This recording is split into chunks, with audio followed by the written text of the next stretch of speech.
Many years ago, when the people of Israel were a great nation ruled by King Saul, they fought a long and bitter war against their ancient enemies, the Philistines. In those days, soldiers used swords and spears and bows and arrows, and they wore heavy armor and carried shields to protect themselves in battle, so that only the biggest and strongest men were taken into the army.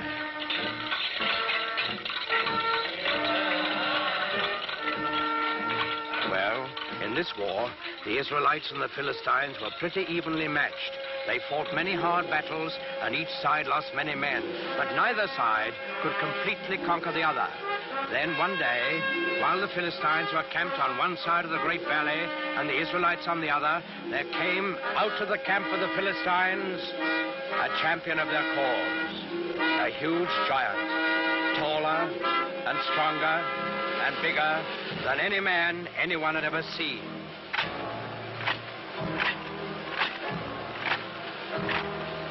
He wore very heavy armor, and his face was fierce and cruel, so fierce and cruel that it would strike fear into the hearts of the bravest. This was Goliath, the giant of Gath.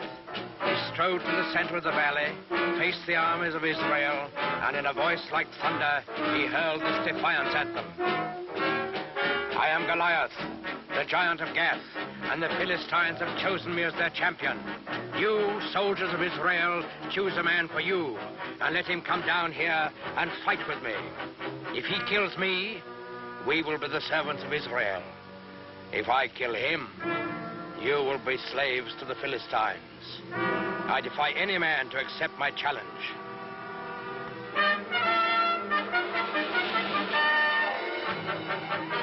When the men of Israel saw Goliath and heard his defiant challenge, they were afraid, for they had no one to match his size and strength. Not one among them dared go down and do battle with the giants. Not, that is, until the shepherd boy David heard Goliath's challenge. Now, David was just a boy.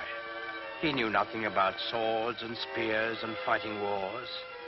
But he was a thoughtful boy, too, and a good boy, because he believed in God and trusted in him. So, when he heard Goliath defying King Saul's army, he turned to his brothers and said, "In defying the army of Israel, Goliath defies God.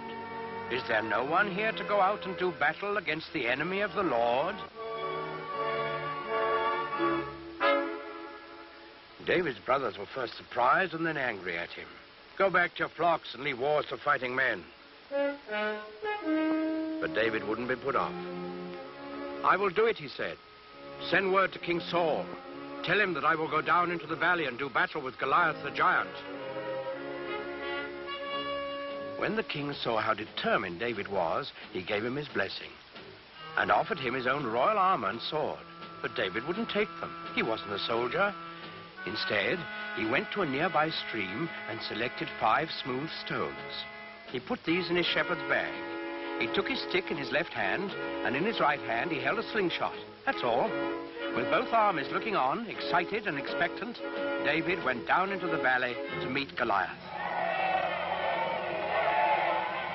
They met in the middle of the valley. David looking up at the giant, confident and unafraid, and Goliath looking down on the unarmed boy with eyes full of hatred. Suddenly, the giant Philistine roared in a terrible fury. "I have defied all the armies of Israel to give me a man to fight, and they have sent a boy against me. What?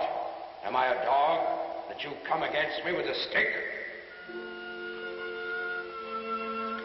David answered him calmly. "I come against you in the name of the Lord of hosts, the God of the armies of Israel, whom you have defied. Your sword and your spear and your shield will not save you, Goliath, for this day you shall learn that the Lord fights on the side of right." Goliath let out an angry snarl. So be it. Defend yourself, boy. Goliath the giant rushed forward to make quick work of the boy champion of the Israelites. David stood his ground. He reached into his shepherd's bag, took out one stone. He fixed it in his slingshot, and he let it fly.